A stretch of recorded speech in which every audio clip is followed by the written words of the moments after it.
من سوال دارم. تو به دموکراسی باور داری؟ تاجیک‌تر یک لحظه من سوال میکنم. آسیب تو به دموکراسی باور داری؟ بالکل یې لرم. در افغانستان اگر رفراندوم شود، رفراندوم خودش دموکراسی هست، مردم رای بدن، رای اکثریتی باشه که افغانیت رو قبول ندارن، باز وقت چی میگی؟ پاسپورت باید تو سپارتن؟ بالکل بیا ریفرندم وکړه کنه ته ودرېږه یا ودرېږه جواب مرا به فارسی بده لطفا که من بفهمم چی میگی آسیب جان. خب صحیح به هر دو دیده. وقتی که صحبت از ریفرندم میکنیم باید به ریفرندم تو در افغانستان اونمو موقع را باید بسازی. ریفرندم در کدام حالت در افغانستان تو میتونی فی الحال در افغانستان سر کی حاکم است در روی اونها صحبت کردن نمیتونی. در سوشال میدیا آمدی صحبت ریفرندم میکنی به خاطر ریفرندم. من از فی الحال نخواستم نه listen to me. وقتی که صحبت ریفرندم میکنی با ریفرندم جغرافیا ضرورت است، بر اون ملت ضرورت است. نه جغرافیا داری و نه ملت داری. کلش در تیک تاک 5 نفر آمدیم بیا ریفرندم کنیم. ریفرندم یعنی چی؟ امیر ما کمی توضیح بدم. همینجا خود گپ داریم. امیر خود تو باید بپذیری. بازو جغرافیا که رفته میگه په جدا. آقای اسفان اجازه است من امیر کمی توضیح بدم.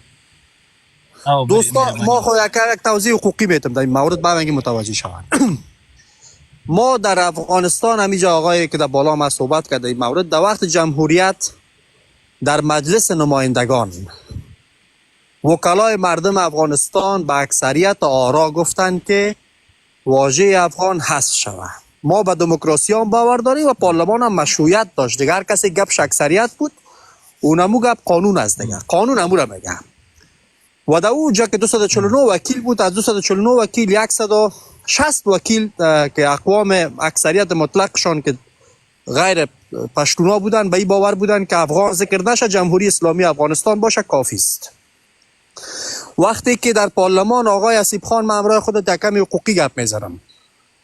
اراده مردم از دو طریق در افغانستان تمثیل میشه. یکی از طریق مستقیم است که رفراندوم است، خب یکی از طریق غیر مستقیم است که نماینده های مردم است در پارلمان. دوج هم کمی گپ شده بود، یک نوع رفراندوم بود، یک نوع نمایندگان مردم افغانستان بود دیگه. کدام مردم های عادی هم نبود. و با وجود از اینکه شما 11 نفر وکیل های کوچی را آورده بودین بدون انتخابات در مجلس شانده بودین، با وجود از او هم شما نتونستین که اکثریت پورا بکنین و او قانون به نفعتان تصویب بکنین. حال نظر ما چی است؟ بحث مسئله افغان یا نه افغان آقای اسیب خان، ما یک نظر دارم در این مورد. ما در 200 چند صد سال که در می کشور بود، گفته خودت احمد شاه مسعود میگه یاد نکرد، استاد ربانی یاد نکرد، هیچ تاجیک رهبرش به می قسمت یاد نکرده. اما نسل جدید تاجیک افغانستان یک نسل است که اونمو رقم یک نسل جدید پشتون یک نوع رادیکال است و اینا هم رادیکال هستن. اینا میگه خدا کنه که احمد شاه مسعود ایت نگفته باشه، من میگم تاجیک هستم و افغان نیستم. خیلی گپ احمد شاه مسعود گپ قرآن نبوده دیگه. عالم نظر ما ایست کرد. خود در امریکا است یک جامعه بسیار دموکراتیک، یک سیاپوست موجا تانست از طریق انتخابات رئیس جمهور شود به نام اوباما. یک کشوری که اونجا تعصب از سیاه سفید است، اما ببینید که یک سیاپوست آمد رئیس جمهور شد. آقای اسیب خان بحث مسئله افغان گپ 10 نفر تیک تاکی و 5 نفر تیک تاکی نیست و این بحثای هم نیست که ما بیایم میره گپ تیک تاکی بسازیم. این گپ از داخل افغانستان شروع شد و وقتی زیاد شد و وقتی قوی شد که غنی رئیس جمهور شد. این وقتی که غنی رئیس جمهور شد متاسفانه که شما رو بابا میگن دیگه. در وقت می آقا بازم 2 تا پرچم بلند شد، هم مردم هوشیار شد و یک خوبی که به تاجیکا کرد، ما آقای غنی را همیشه دعا کردیم که اینا را هوشیار کرد و از خواب چند صد ساله این قوم گوسفندی تاجیک بیدار کرد. امروز در این لایف اینا میبینن که ما صحبت میکنیم در این مورد. آفرین. بالکل دقیق خبری ما غوښتل چې ځینې آسیب بالکل خبره خاغلی فارسی نیوز و ډېرې خبرې په اشاره وکړله. ګوري خاغلی فارسی نیوز یوې موضوع ته اشاره وکړله چې د تاجکو قوم تر پرونه پورې ویده ول، نن راویښ شول. نو د دې نه بعد د تمدن خبرې، د تعلیم خبرې، د علم او د پوهې خبرې، د هویت خبرې، د شعر او د ادب خبرې، دا د ما په مخ کې بیا څوک ونه کوي. ځکه چې ویده ولس په خپل هویت باندې چې نن زمانې کې د خبرېږي د بحث موضوع فرهنگی نه آسیب. بحث تمدنی و فرهنگی کاملا جداست، بحث مسئله هویت کاملا جداست برادر. ما در قسمت هویتی که در شناسنامه‌های الکترونیکی صحبت داریم، نه در قسمت تمدن و هویت خود ما. ما آمدیم در یک قسمت مسئله سیاسی هویت ملی میخوایم بسازیم و در این هویت ملی میخوایم با برادرای پشتون خود صحبت کنیم، گپ بزنیم، یک هویت ملی بسازیم که هزاران قابل قبولش باشد، ازبک هم باشد، تاجیک هم باشد. ما یک قدم بزرگتر را به خاطر نجات افغانستان در مسئله هویت سیاسی میبرداریم. تو تمدن مرا چرا زیر سوال بری؟ ما تمدن دارم که میخوام تو را نجات بدم، کشور جغرافیا را نجات بدم. اگر آقای غنی گپای مردم تاجیک گوش میکرد، همین نماینده های پارلمان گپش گوش میکرد، نظامش قدر ضعیف نمیبود که 4 تا پایلوچک موتورسیکلکی بعد پیری چپه کنند. خب مردم استاده میشه در این نظام. ګوري ښاغلی تاجک فر ته چې د کم شل کلن جمهوریت خبرې کوې که نه، زه له شک پرته ما د شل کلن جمهوریت دفاع ځکه کړې ده چې هغه کې زما 3 لکه سرتېري یو نظام یو سیسټم وه، خو چې پکې شته کم خلکې وه که نه، هغه ټول هغه خاینان او منافقان او دروغجن پکې وه. له ښاغلي غني او یو څو تنه چې د دې وطن دپاره هغه هم د ډاکټر صاحب د نجیب د وخت پاتې جنرالان نور اخواته دا ټول یې موږ پېژنو. د عطا محمد نور دغونه ګیره وه چې کله جمهوریت راغی ګیره کله کړه وایي زه جمهوریت یم. د کوم ځای نه جمهوریت ته سوې سړی؟ ته خو مجاهد وې، تا خو د روس په مقابل کې جهاد کوه، امریکایي په سره په یو دسترخوان ناست وي ډوډۍ دې خوړله، یعنې چې همدغسې دوستم د روس په مقابل کې د جهاد سینه ډبوله او پرون امریکایي سره نازه زه وروره وایي جمهوریت یم. دا د فکرونو بدلول، د ایډیالوژیانو بدلول، دا تاسو ته مسخرې ښکاري؟ ځکه نن جمهوریت خبرې خو مې خلاصې کړم. ګورئ یوه دقیقه زه خبره درته وکم. کله چې د شل کلن جمهوریت خبرې تاسو کوئ، مخکې ښاغلي فارسي نیوز د هغه خبره وکړه، د پارلمان خبره. د کوم پارلمان خبره کوي؟ د هغه پارلمان چې پکې یو دانه بیچلر نه و، ټول پکې د جهاد او د ټوپک له کونې راغلي په هغه کوټې باندې نوتي وایي زه وکیل د پارلمان یم. کوم د پارلمان وکیل دی راغلی دلته په میډیا باندې؟ اگر این رقم باشه آسیب خان وروره، اگر این رقم باشه که ما بگوییم رفراندوم شما میگین که شرایطش مساعد نیست، اگر میگیم که سرشماری میگین شرایط مساعد نیست، اگر باز شرایط مساعد میباشه و دنیا میاد و نظارت میکنه و پارلمان تشکیل میشه، باز میگین که کسایی که خیلی پارلمان شده اینا اهلیت و شایستگی ندارن. دوستو ما فکر میکنم اهلیت شایستگی اگر می بود 11 نفر کوچی اصلا نباید داخل پارلمان فراشوتی باید می آمدن. متاسفانه ودرېږه زه درته وایم زه کوچه یم، احمد شاه بابا کوچه و ټول پښتانه کوچیان دي. کوچه فرق میکنه. من نمیگم کوچی و مردم بد است. یک لحظه دوست ودرېږه یوه دقیقه، زه یوسفزی یم، زه کوچه یم، او په افغانستان کې چې دا څومره پښتانه چې په لر او په بر کې ګوري دا ټول کوچیان دي. موږ اصل کوچیتوب دی، موږ په خپل کوچیتوب باندې ویاړو او ډېر په ویاړ دارم. آقای آسیب خان میگه من هدف من نیست که کوچی بد است ما خوب هستیم یا ما خوب هستیم اونا بد، بس ما دیگه چیز است.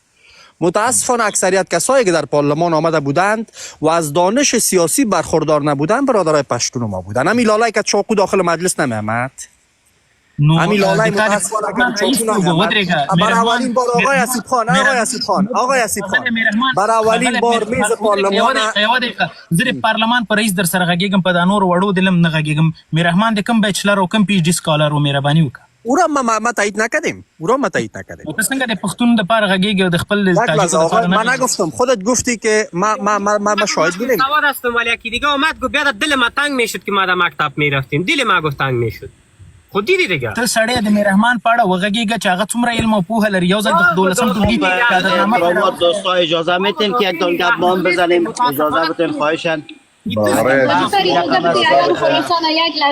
ایان خراسان شما بفرمایید. اگر ببخشید دوستان عزیز، اگر کدام کنفرانس مطبوعاتی است ما آمدیم سوال کردن اشتباه میکنین، بحث از تیک تاک با هم صحبت میکنین. بالای عطا محمد نور صحبت کردن، پیشتر دوست ما که ریش کلان داشت و ریش خدا اصلاح کرد بزرگوار. عطا محمد نور یکی از کلیدهای جمهوریت بود، کسی نبود که مثل اشرف غنی از امریکا آمده باشد. خودشان بنیانگذار جمهوریت بودن. درست؟ دیگه با قبول داری؟ بنیانگذار جمهوریت عطا محمد نور نبود قربان. د جمهوریت بنسټګر امریکا و. بیا دا خبر ونه که چې په افغانستان اشرف غنی اجازه بده خیر اجازه بده دیگه اجازه بده اشرف غنی و کرزی نوکرای امریکا بودن؟ نه د امریکا نوکران یې بولې یا تر ټولو غټ نوکران هغه چې د بن په کنفرانس کې ورته خودت چی رقم گوش که آسیب جان خودت چی رقم صاحب فهیم باندې دا لګیږي کنه هغه څنګه حساب گوش کنین شاخ شپرک نه بدرېږه نه تیخته شاخ شپرک نکنیم اجازه میدی شاخ شپرک نکنیم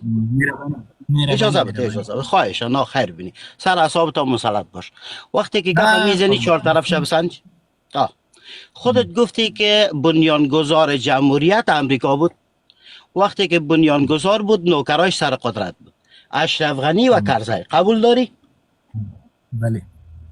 آخر ببینی خداوند خود اجر بده. وقتی که ما میگیم که نوکرها در رأس بودن شما میگین اشرف غنی بابای ماست یعنی چی؟ برادر خودت نواسه یک نوکر هستی یا نیستی؟ همین بحثتون خواهش میکنم. ما قبلا هم برای خودت گفتیم که وقتی بحث میکنی با اجازه خو ګوره خیار خراسان ودرېږه زه دلته لیکچر اورېدو ته نه یم ناست ته به زما د دې خبرو ځواب راکړې. ما همچنان ما به خاطر لیکچر نبودیم بزرگوار خودت د وسط باشي گویا. ما نه د پوښتنې ودرېږه لمې ون سکند ما نه د پوښتنې وکړلې ما ځواب کړل دلته د یو نر په څېر. مارشال فهیم د بیا د غلام و هغه بیا د کرزي غلام مهرباني وکړه. اجازه بدین میایم سر مارشال صاحب. اگر مارشال صاحب آورده بودش امریکا جای به جای کرده بود حتما ما قبول میکنم که غلام است. اما وقتی که خودش به یک روز 30 کیلومتر تنها در مزار از طالب گرفتن قبل از اینکه امریکا بیاید مجاهدین تحت قیادت مارشال فهیم در داخل کابل درآمد. این اشتباه است از هر لحاظی که خود تصاحب کنید. اجازه بده دیگه خواهش میکنم بزرگوار. دوست عزیزم وقتی که بحث میکنیم به این شکل نمیشه خودت داخل گپ. ودرېږه مارشال فهیم ما تسمع اگه میشه لطفاً بدون توضیح یک لحظه اجازه بدید. اگه میشه مرا اجازه ندادن که بحث بکنم. گیرم که دوستا اقسم ورخطا هستن گویا که از این تیک تاک افغانستان ورخطا خبره نه ده. ته دلته اوس چا کې پوهېږي په یوه صف کې دوه کسان ولاړ دي یو نه اوس ته غلام جوړی او بل نه راته اوس ته قهرمان جوړی. مارشال فهیم نه اوس اسمان مه جوړوه خودت سوال کردم گوش کنین دوست عزیز من بس خود تمیمی حول خودت اجازه حول خودت بر تشریح میگی بسیار با جرأت هستم بسیار با جرأت. خب اجازه بده چرا ورخطا هست؟ اجازه بده دیگه برادر بون که ما گپ بزنم چی گپ؟ عیار خراسان اگر میشه همین به سوال ما جواب بدین. پس اگر اشرف غنی ما سوال میکنم عیار خراسان اگر اشرف غنی را امریکا حمایت میکرد مجاهدین کی حمایت میکرد؟ همین سوال ما رو جواب بدین.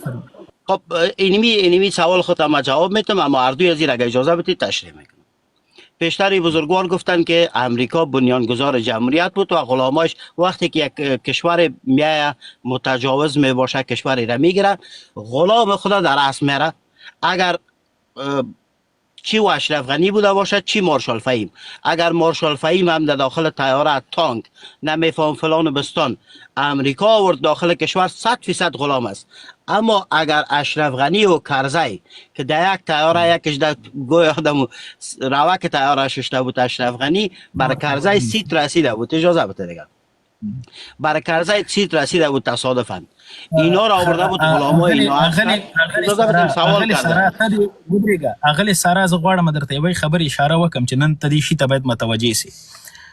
کرزی غلام و امریکا راوسته اشرف غنی غلام و امریکا راوسته خو مارشال فهیم غلام نو. مارشال فهیم په ټانګ باندې ناستو طالبان یې وشړل جهادونه یې وکړل. امیر ما جواب بدم چون من فارسی نیست یک لحظه فقط ما یک لحظه میره جواب سیاسی بفرما. سارا آقای اسیب خان اولا خو سارا تو یک بد کدی که در لایف یک نفر کلانک میمانی دیگه رو خورترک میمانی کلاگی را مساوی بانست. تاسو دا جرأت پیدا کړئ لکه د نارینه‌و په څیر باندې خپل مخونه ښکاره کړئ ټول په مخ پټ مخ راغلي لکه د ښځو په څیر. خودت کلان با پیاسی با خورترک نرتوب پیدا کړئ مخ باندې یک لحظه ژوندی او سیاسي به یک لحظه ما جواب میدم ما جواب مخ لکه نر غږېدلم جنګېدلم دغسې تا سره هم غږېږم ته لږ زره کمره دې ولګوه. تو خود پشتون هستی تو خود طالب هم از دوسته آقای اسیب خان که تحصیل برابر یک لحظه اسیب خان اورورا اسیب خان یک لحظه دوزی بنول یاره دلته منګه ټولم دغه وطن پیږي ساده خبره درته وکم ډیر ساده دا دومره سیاسي او دا خو کیسې زکه در سره نه کوم چې دغه نتیجه مالی دلی د هیڅ صفر ده. یو خبره ده قسمت مارشال فهیم من نظر ما بگوین دوست عزیز یک لحظه خیر دا وی کا دا قسمت مارشال فهیم من نظر ما یک لحظه اسیب خان بخاطر از تو زیاد گپ میزنی دیگه خب فرهنگ هم که باید یک دیگه گوش کنیم گپ دیگه ګورې ښاغلی فارسي یوه نقطه درته غواړم دلته مخته کېږدم. زه ویاړلی یو پښتون ویاړلی یو افغان یم هغه مې وطن ده له ملا هیبت الله سره زه ستونزه لرم دغسې په مخامخ ورته راځم غږېږم وطن کې مې کورم دی پلار مې هم ژوند کوي کورنۍ مې هم هملته ده والله په بالله چې در سره راسره شخصي دښمني وکړه ورسره شخصي دښمني کوم او که له هغه نه هغه سیاسي اختلافات لرم لکه د یو نر په څېر راځم ورسره کښېنم غږېږم دا څه معنا لري پټ مخ راغلی زه هویت مې افغان نه یم خراسان مخامخ وغږېږي لږ ذره نرتوب پیدا کړي با قسمت مارشال فهیم دوستای عزیز با در قسمت مجاهدین و اشرف غنی و کرزی اگر ما کرزی و غنی را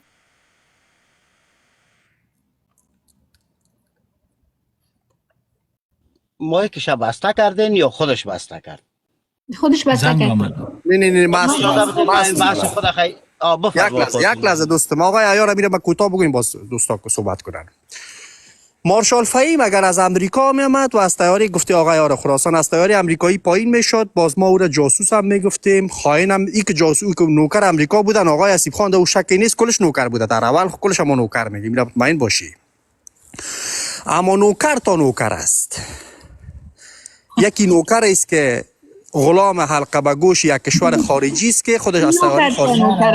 نوکر است دیگه فارسی یک لحظه ما درته ویلي ما برات گفتم نه دا مغه کیسه ده د دوه کسانو پهلوانانو په منځ کې تاسو بیا د سیخي کیسې جوړې کړئ یو ښه غلام تایید نکردیم دوست عزیز ما تاییدش نکردیم دیگه حالا تو چرا در گردن ما حلقه میکنی که ما طرفدارش هستیم ما نیستیم طرفدارش مارشال فهیم یک خیانتی که کرد می لایف ما کل بگو داری ولی کل افشا میکنم مارشال فهیم خیانتی که کرد می بود که کرزی آورد رئیس جمهور سازی همین تاجیک ما کمی قدر بیعقل باشه که یک خارجی را بیاره در کشور حاکم بسازه ما لعنت میفرستم به مخ تاجیک ما آقای اسیب خان مارشال فهیم کسی بود که سرود ملی فارسی را به پشتو تغییر داد ما او را نمیبخشیم او را رهبر ما تعیین نکرده این لایف دوست عزیز ما او یک بد کرده که یک خارجی غلام امریکا را آورد رئیس جمهور ساخت در حالی که قدرت عظمت صلابت افغانستان در دستش بود میتونست که تاریخ تغییر بده اما این کارا نکرد این کارا نکرده تو فکر نکنی ما خوش مامه او باید کار تاریخی را میکرد و راه احمد شاه مسعود تعقیب میکرد و این کشور سرنوشت تغییر میداد تو کار نکرد متاسفانه جا از اینکه خوش باشه خفا مست ازش شما او را باید بجای غنی او را باید بابا بگوین که شما نمیگین هم عقیده و عقده‌های قومی تان اجازه نمیده او را بابا بگوین از غنی که مارشال بابای شما خوبتر میتونه باشه دوست عزیز من دغه د مارشال ټکی مکاروي یقین وکړئ د مارشال تورې سړی هغه چاته کاری چې هغه د خپل کرخي خپل سرحدونو نه وتی بیرون بل ځکه یو جګړه کړي سړی د پنشیر نه دوه قدمه خواته وتی نه یاست قصې موتر مارشالي ورسودا د افغانستان مارشالان ما خراب یک لحظه اسیب خان از ما یک لحظه دوستم همین خب بی‌انصافی مارشال ما خراب قهرمان ملی ما خراب جنرال ما خراب گوش کو دوستم نه سیاستمدار ما خراب این خو غلط است در میگه دکتر صاحب عبدالله سیاستمدار خوب است ما برش احترام دارم او دیگه شما هر کسی که خاصیت داشته اجازه بدید من بس خود تکمیل بکنم باز وقت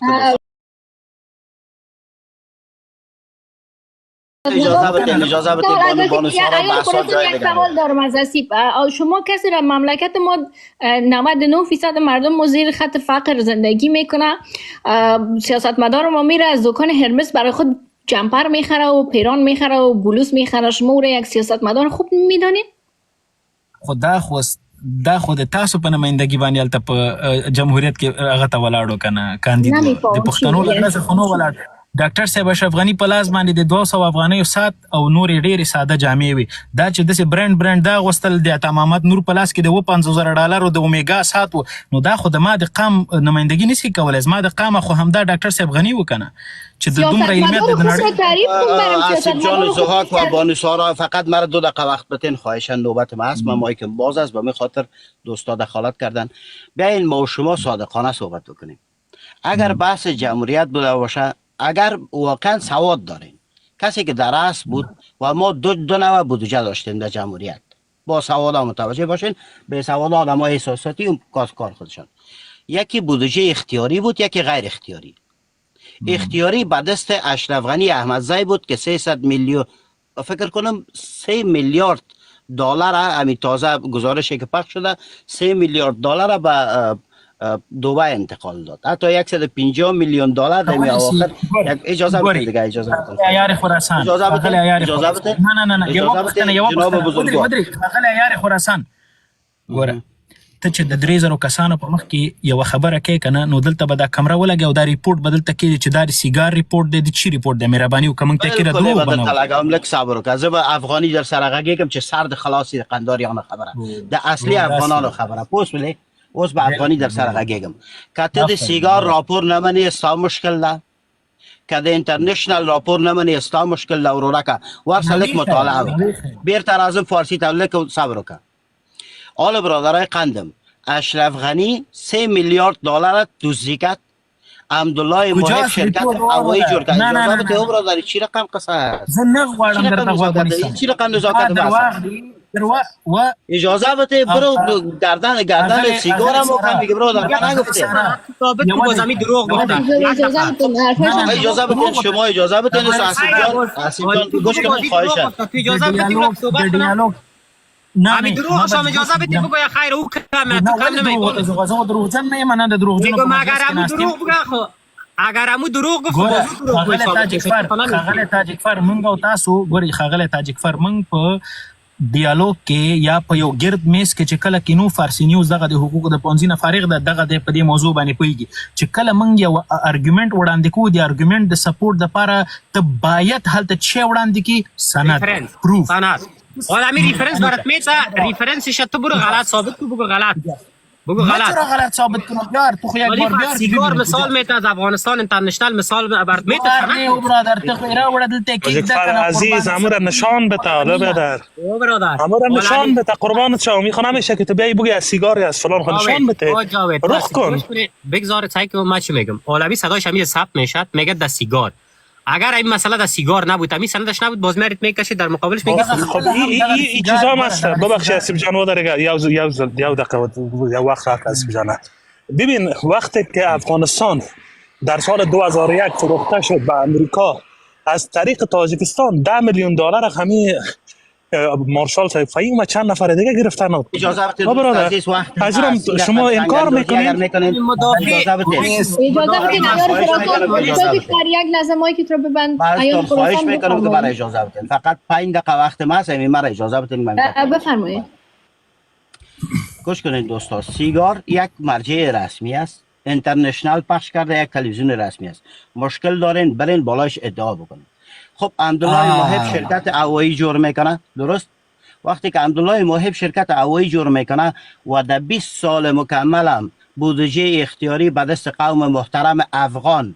که گویا وزارت مالیه و بانک مرکزی در دست قوم محترم افغان است دزد بودجه اختیاری ما هستم عجیب انصافی دارین به خدا با تفلکای سیاسی روبرو نیستین اجازه بده اسیب جان راحت بشی همون تو راحت باش یار خراسان پیگی ستونزه د چی کړه کله غږیږي کنه ما درته ویل ما تاسو ته ویل نه ته باید داسې ونه غږیږي کنه زه د یو افغان په صفت دغه ته چې کله د 3000 کسان درته زلته په یو موضوع باندې غږیږم بیا په ملي موضوع باندې زه باید هلته ریفرنس پروف شواهد سند باید وړاندې کوم دلته ته وایي چې د سیګار دا راپور ورکړی چې 300 میلیارډ یا 3 میلیارډ ډالر ډاکټر صاحب غنی دوبۍ ته انتقال کړی دي کته دا راپور دلته ما ته کېښود زه خپل مخ تورم کنه دلته به راځي مخ خو ته نه ښکاره کوي ووایي چې ما بد کړي دومره ووایي مهرباني وکړه دا راپور راته مخ ته کېږي 100% من بیکار امرایت میکنم اما ببینین ما یک پارسیوان هستم با عزت و با شرف فرزند اونمو خادم دین رسول الله که به خاطر قرآن سر خود داد فرزند اونمو قهرمان ملی که به خاطر کشور خود جان خود داد من میگم پس ثابت میکنم با خودت اگر واقعا فرزند اونم احمد خان هستی باز میای روی تسیا میکنی خیر ببینی خداوند اجر بده حال راحت باشه یک دقیقه بحث ما تکمیل شد بودجه اختیاری اجازه بده دیگه اجازه بده این کارو من میکنم ما اجازه بده دوست بزرگوارم وقت ورکه چې د خپل عیار خراسان وقت چی میکنه دیگه راپور بیا اجازه بده من این کارو میکنم راحت باشه میکنه وقتی گفت میکنه اجازه بدین سخنرانش وقتی که من در لایف بونسارا آمدم اجازه بده من در کار بودم دیدم که اسیب جان یا تفلک سیاسی ببخشید دیگه ما همین لقب بر دادیم تفلک سیاسی در بحث آمده توهین بند دیگه عیار خراسان دیگه توهین بند یک لحظه عیار خراسان دیگه ما به بزرگیتون دیگه من نمیمونم که به اسیب توهین کنین دیگه لطفاً اجازه بدین. ما وقتی که میبینیم که اینا آمدن در لایف آمدیم داخل موتر خود همراه شما بحث میکنم و این را حتما براتون بیارم. ما این روی آسیب جان با شرفه حتما سیاحت کردم، یادتون باشه، چون من دارم پروف دارم و همین که پس فشار در بند اشرف غنی احمدزی اجازه بده دیگه دوستان. اشرف غنی احمدزی 3 میلیارد دلار دزدی کرده. وګونی سر تاسو چې کله دغه سم مخامخ سره کنه بیا دا درنه هیری تصویر مرا کلام بیا این آسیب این سند آسیب جان روی کتاب بگه بزرگوار دیگه اینا ما خودم موتر بودم ودرېګه زغال شمه بیارم یا خودت میداری همونجا یو دقیقه منګه تاسو پوهیږئ دلته د حسیب هیله کوم تاسو له حسیب ځواک سره مخامخ یې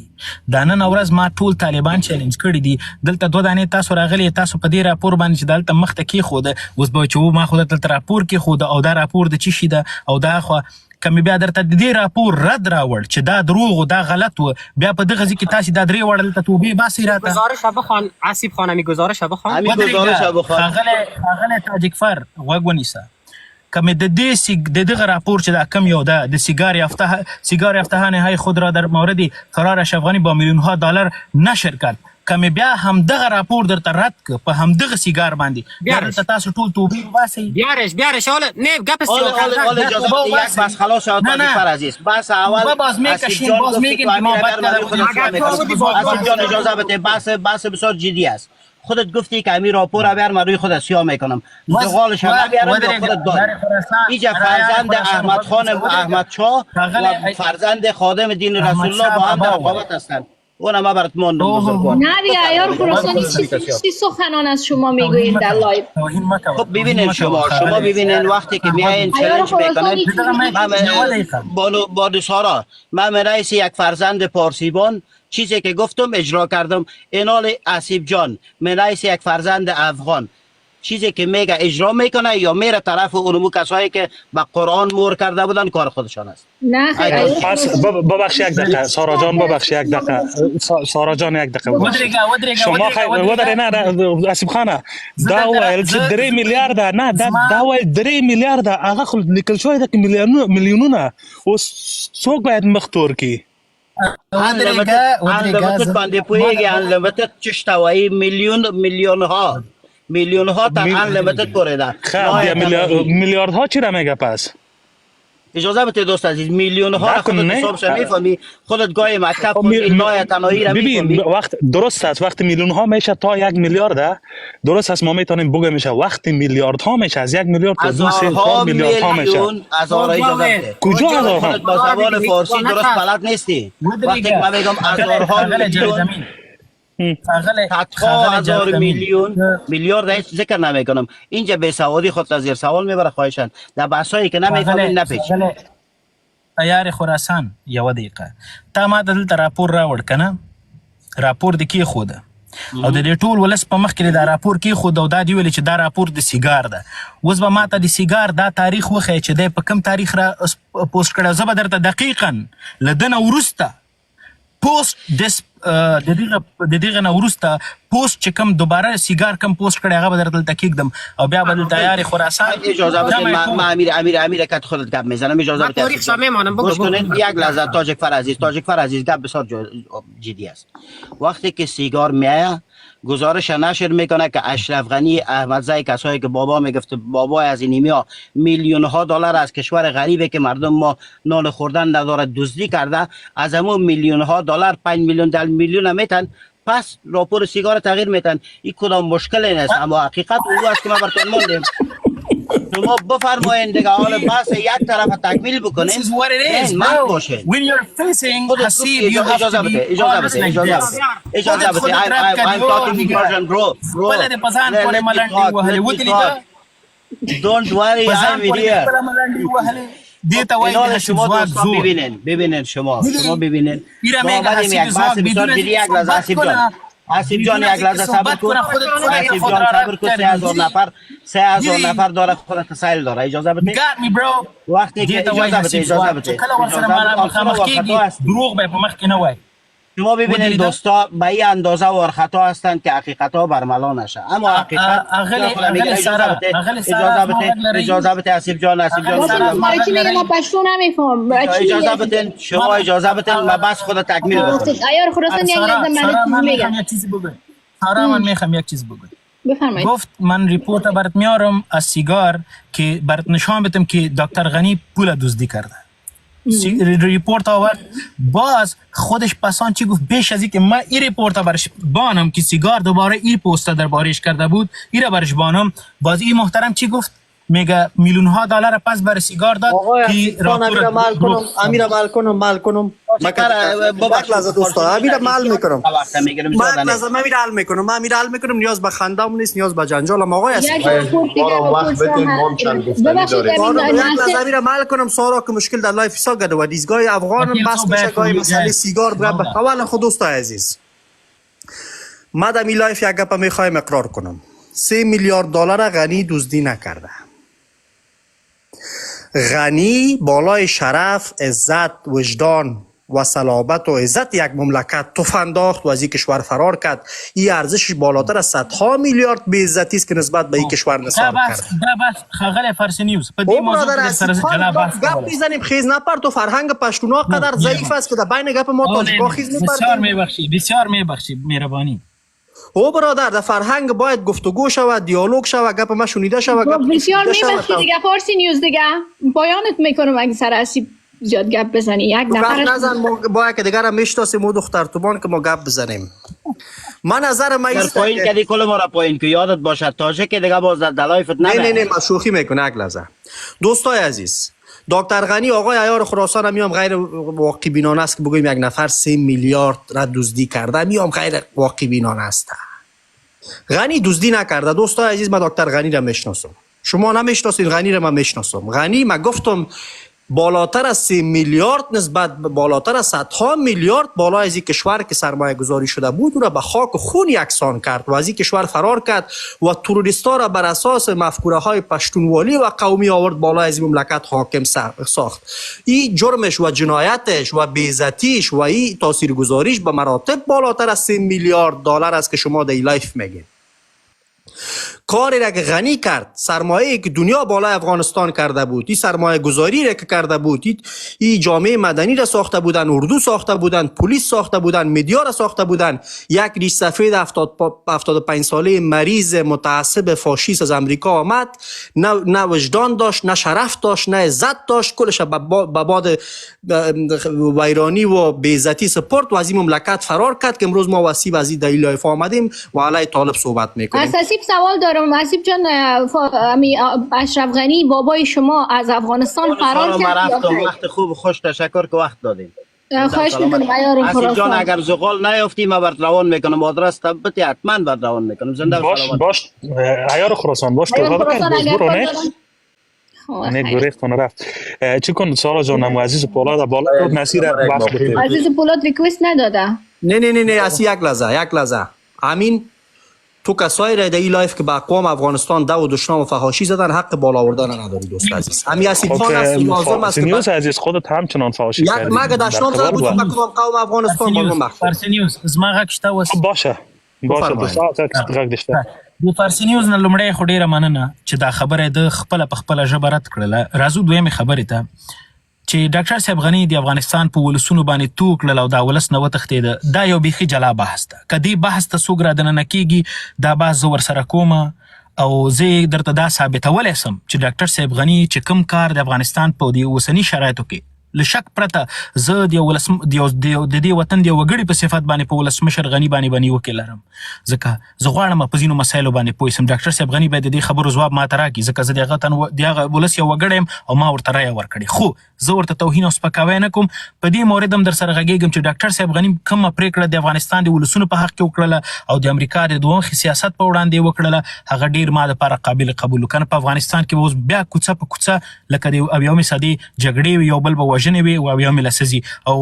یو بل به قتلونه وي. اوس راځم دغلته یو ریپورټ دلته غواړم دغه عیار خراسان نشته او بل تاجک فر چې دا راپور کېښوده دا ګورې دا د سیګار دویم راپور ده. دا هغه دویم راپور دی چې کله خپل لومړنی راپور رد که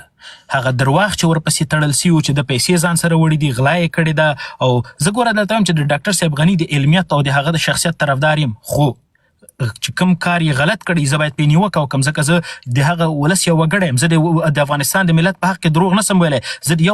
یو کس دپاره د ولس حق نسم خوړلی. زه سبا د خدای په وړاندې ودرېږم، زه به ځواب ورکوم. زه یو صادق انسان یم، زه دروغجن نه یم. خو دا د سیګار دویم راپور ده چې د ډاکټر صاحب غني په وړاندې ورکوي او وایي چې آصف خان دا راپور گوش هم یک جمله مرا گوش کن. خودت میگی غنی برآمد که جنگ درگیری نشد،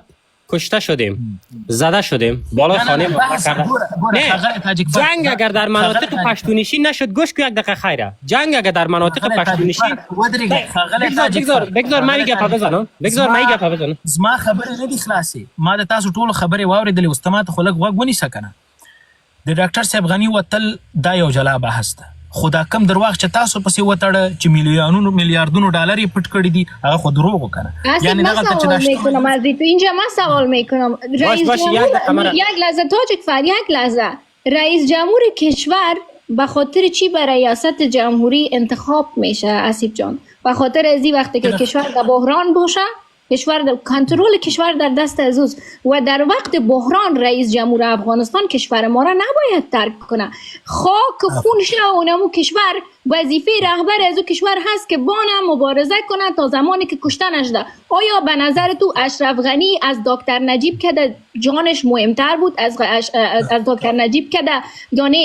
جوانتر بود، جوانی بهتر داشت؟ چرا دکتر نجیب تا لحظه آخر در افغانستان ماند، اونم اونجا کشته شد، قهرمانانه از ایشیات میشه؟ مگم دنیا اشرف غنی را به نام یک فراری چرا میشناسه؟ آصف جان امیر جواب بده. آفرین. ما خو بالکل زه په سر سترګو دې خبرې ځواب درکوم. لکه ما درته ویلې چې هغه بل بحث کې څنګه ټول درواغجن ثابت کړل، ما اوس په دې موضوع کې در سره زه بحث کوم. ډاکټر صاحب غني د افغانستان د ولسمشر په صفت باندې ولې له دې وطنه ووته او د افغانستان ولس یې په دا ډول پرېښود. موږ د دغه شته حالتو یو ښه مثال بل هیواد لرو، اوکراین. د اوکراین د جګړې تر شا هم د امریکا لاس دی او د افغانستان د جګړې تر شا هم دی چا لاس و؟ د امریکا لاس و. کله چې ښه زما دا خبرې واورئ، که چېرته ولسمشر غني یوازې د خپل د ځان د خپل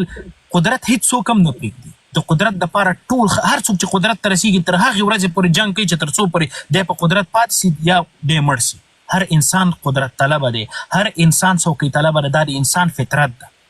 خو ډاکټر صاحب غني د حالاتو ته چې وکتل له بل اړخ نه ښه زما دا خبرې واورئ، اغلی سارا زما دا خبرې ښه داسې لږ دقیق واوره، د دې په دې نیت یې مه واوره چې برو ما میفهمم. باش بگو بانج بگو. اگه به من جواب میدی که ما زما دا خبرې لږ دقیق زما دا خبرې لږ دقیق واوري، د دې پر ځای چې ته دا فکر وکړې چې زه د ولسمشر غني دفاع کوم، په دې نیت یې واوره چې زه دلته غواړم تا په دې خبرو باندې قانع کړم. کله چې په 2010 او 2008 کال کې امریکا را پاڅېږي، په دوحه کې په قطر کې طالبانو ته دفتر خلاصوي، دا په څه معنا ده؟ ولې امریکا را پاڅېږي طالبانو ته دفتر خلاصوي؟ له هغه وروسته په 2021 کال کې په 2021 کال نه مخکې څو ځلې موږ دوحې ته د جمهوریت په ادرس باندې خلک ولېږل. زموږ خپل یو ډیلیګیشنز و د جمهوریت هلته ولاړل. آیا دوی په دې وتوانېدل چې دوی له طالبانو سره هلته کینی او په یو تفاهم ورسېږي؟ نه. بیا هلته په جون او په جولای کې جو بایډن ولسمشر غني ته زنګ وهي او ورته وایي چې موږ له افغانستان نه وځو په 15 د اګست باندې، خو تاسو به څه کوئ؟ تاسو به د طالبانو په وړاندې جګړه کوئ او موږ به خپل عملا په میدان کې نه اوسېږو، تاسو به وسله هم درته موږ درکوو، ټوپک هم موږ درته درکوو، هر څه دا څه چې د جګړې دپاره ضرورت دي دا موږ درته درکوو، خو تاسو به جګړه کوئ. ولسمشر غني ورته ویلې بالکل همدا کار زه کومه، تاسو ماته وسله راکړئ، زه د طالبانو سره جګړه کومه، تاسو ولاړ سئ. دې وخت کې کله که چېرته په واقعیت کې طالبان د امریکا په نظر کې دا د دوی د ختمولو یو ذهنیت یې درلودلی، دوی ته په دوحه کې د دفتر ولې ورخلاص کړ؟ ولې دوی ته دا اجازه ورکړه چې ته راسه په دوحه کې سره کینو بحث وکړو؟ فکر نه کوي چې دلته طالبان د افغانستان د اسلامي جمهوریت سره یو ځل بیا په جګړه باندې راچول او یو بل سره مو وژل؟ ښه غوږ ونیسه، په افغانستان کې د افغانستان دغه طالبان چې کوم دي د لاندې طبقې درته ښیم مشران به بالکل یو د پردیو غلامانی خو د لاندې طبقه طالبان چې تاسو ګوري دا ټول د افغانستان دي یو له بل سره به بیا یو ځل وژل اما د روسیې او د اوکراین په جګړه کې د روسیې او د اوکراین په جګړه کې د دوو هیوادونو جګړه وه رشیا او اوکراین سره نښتي وه هغه ځای کې زلنسکي راپاڅېد د امریکا ته ویل بالکل ما ته پیسې راکړه زه درته جنګ کوم تا د اوکراین حالات اوس لیدلي دغلته په امریکا کې د هر اوکرایني نه یو ځل پوښتنه وکوه چې څنګه وضعیت دی ژاړي درته نو زما اخرنۍ خبره کله چې غنی افغانستان چرا یک طرفه صحبت میکنی چرا قومی صحبت میکنی غنی به خاطر فرار کرد که چند تا سرباز پشتونه که طالب از کشته نشد یعنی دلیل شما این است که اگر استادگی میکردین در مقابل طالب نه گپتون مکمل قومی برادر ما جنگ میکنیم نه در سایکو یو دقیقه خیر خاغله یو دقیقه خاغله تاجیکفر دغه جمله دی بیرته تکرار کا ډاکټر صاحب غنی په دې خاطر باندې جګړه ونه کړله چې څوک ونه وژل سي ببین شما سربازای خودتان از خودتان میترسید شما بحثتانی است که ما دو طرف قوم ما ببین گوش کو صبر کو ما برات میگم هر کسی که ظالم باشد هر کسی که بربریت کند هر کسی که وحشیگری کند خدا کنه از قوم ما باشد باید کشته شود یک طرف در جنگ حق است یک طرف باطل هست کسی که بر حق است باید بجنگد ما سرباز ما ببینید شما گوشتان شما گفتن که این طرف سرباز جمهوریت پشتون است و طرف سرباز طالبان پشتون است یعنی به خاطر از اینکه 4 تا پشتون خب او برادر در یک جنگ یکی بر حق کشته میشه گوش کنید اگر طالبا بر حق بودن ببینید اگر طالبا بر حق بودن یک لحظه امین ناصر بسیار وقت میشه که در لایو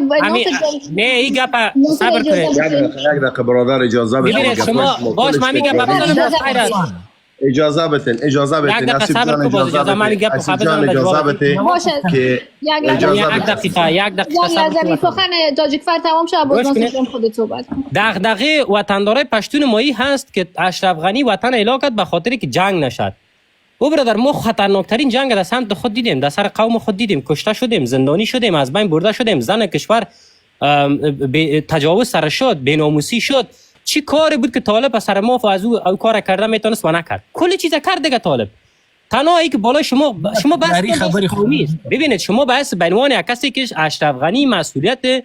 تمام اقوام سرزمین داشت سرقمندان آلا بود به خاطر از اینکه 2 تا پشتون تروریست انتحاری کشته نشد که چی خدا کنه پشتون بود چی خدا کنه تاجیک بود یا ازبک بود میکشتیش طالب آمده بود مسئولیت نداشت ما تر اوسه پورې دا خبرې نه کولې خو نن درته اوس غواړم د یو پښتون په صفت درته لږ ښه په خلاصو غوږونې واوره زه نن د یو افغان په صفت در سره نه نن د یو پښتون په صفت در سره غږیږم او ښه په خلاصو غوږونو واوره کله چې په هلمند او په قندهار او په پکتیا او په پښتون میشتو سیمو کې په کورونو باندې بمبارد کېده په هغه ورځ باندې بیا تاسو چیرته وای تا دا کوم ورځ د پښتنه له جمهوریت نو کړل چې ما در هلمند وظیفه اجرا کردیم در همون قندهار ما را اجازه بدید تاجیکفر جان یک لحظه دوست عزیز امین ناصر 3 ساعت است که در لایو شیشته بفرمایید ناصر جان سلام به کلگی به دوستایی که در لایو هستند حاضرین مجلس ما یک پشتون هستم زبان فارسی و پشتو زبان افغانستان است اما میخوایم به زبان فارسی صحبت کنم که عام فهم باشه برادر عزیز این صحبتایی را که شما کردین فعلا در لایف این حقایق قضیه بر کل فرد طفل جامعه معلوم است 3 ساعت میجا گپ زدیم نه در نتیجه رسیدیم در آخر جدی شدیم او برادر از این گپا بگذارین از این قوم پرستی ها بگذارین از برتری ها بگذارین در افغانستان نه کسی برتر است نه کوچکتر است اول باید به این عقیده باشیم که کل ما انسان هستیم مسلمان هستیم بیان که قاموس انسانیت رو در پیش برد ناصر جان شما نظرتان در مورد اشرف غنی بفرمایید بگویید صحبت ها را شنیدیم مردم ما هوشیار نمیشن نظرتان در مورد اشرف غنی اگر ما سعی کنین سارا جان عزیز اگر من طالب بد میبینم و بگویم که اشرف غنی خوب آدم بود این یک چیز مترادف است اشرف غنی در حق پشتونم خیانت کرد در حق مردم افغانستان مسلمانم خیانت کرد وقتی که میفهمید که امریکا دولت به طالب تسلیم میکرد میامد کل مردم واضح میگفت او بدر دولت از دست ما میره به طالب میره چی تصمیم شما میگیرین میخیزین در مقابل طالب جنگ میکنین در مقابل طالب. آیا باید میموند ناصر جان برادر شما یک رهبر ناصر یو دقیقه زه خو څه وړون نه یم سړی ما تاریخ د خپل په سترګو په وړاندې لیدلی آقای فارسي نیوز دلته ناست دی باید په دې مورد باندې د ده نظر ډېر مهم دی ډاکټر غني د افغانستان ولسي جرګې ته ورنغی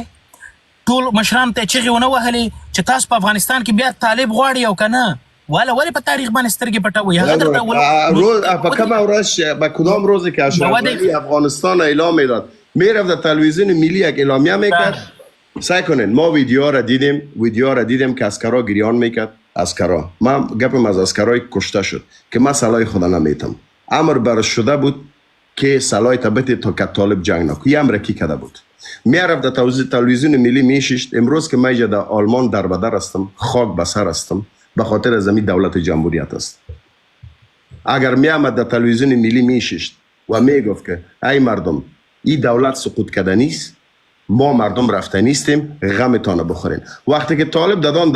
دروازه کابل رسید مردم که دست خالی چی میکرد کی جنگ میکرد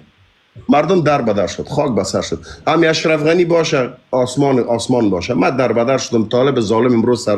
سر ما کم از خوار مکتب رفتن نمیتونه مادرم مکتب رفتن نمیتونه درس نیست غریبی است بدبختی است دنیا مرا قبول نمیکنه من چی کنم که اشرف غنی بابا باشه اشرف غنی عالم کل دنیا باشه من پشتون میگم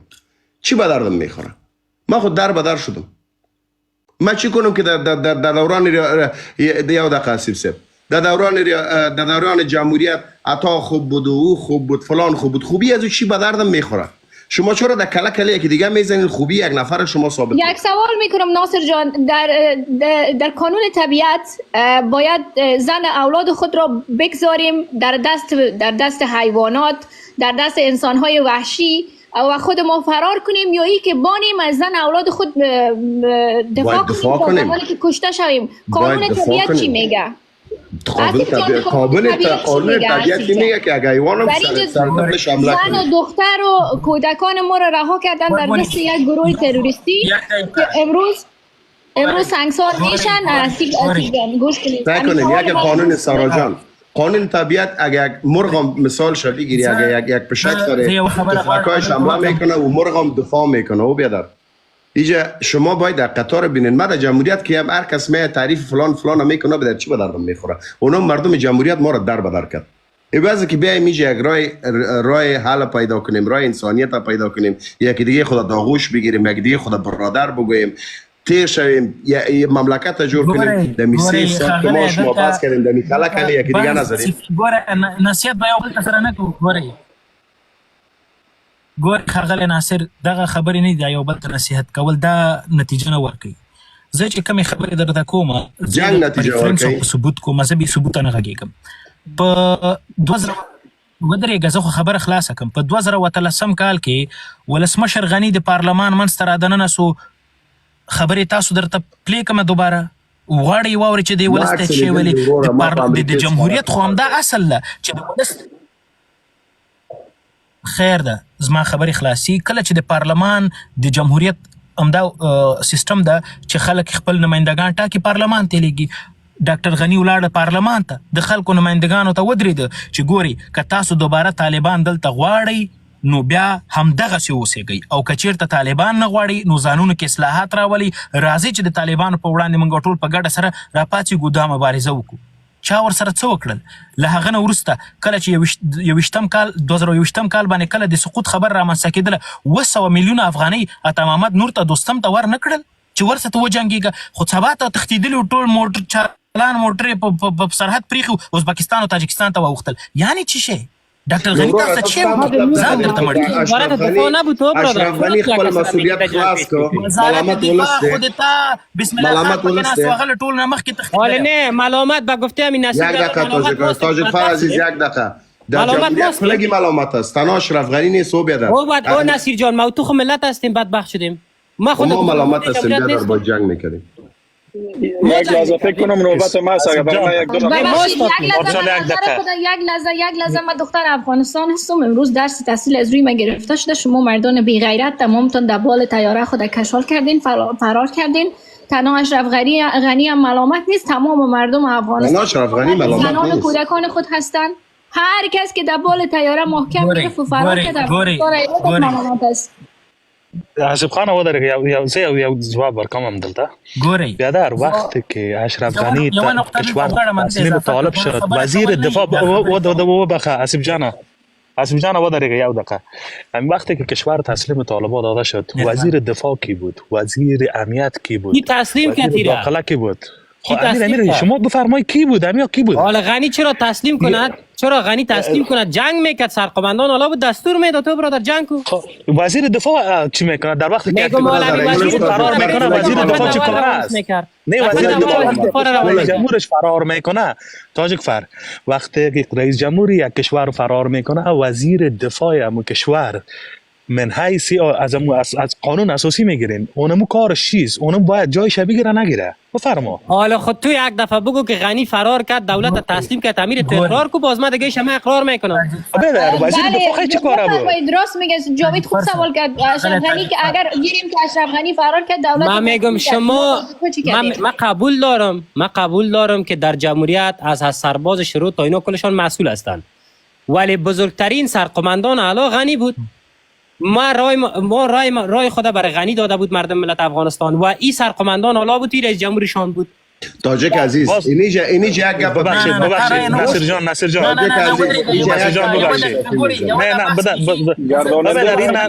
نشست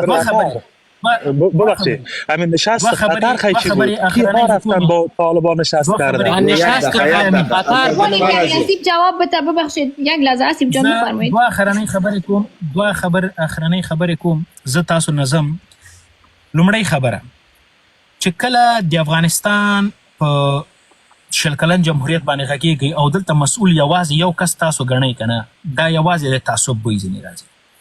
که زه ولسمشر غني پکې ملامتوم دا زما لوی ده زه بیا پکې د افغانستان د جمهوریت ټول کارکوونکي په ما پکې ملامت کړي که هغه بسم الله محمدي ده که هغه امرالله صالح ده او که مارشال دوستم ده که عطا محمد نور ده ځکه دا ټول جمهوریت له دونه جوړ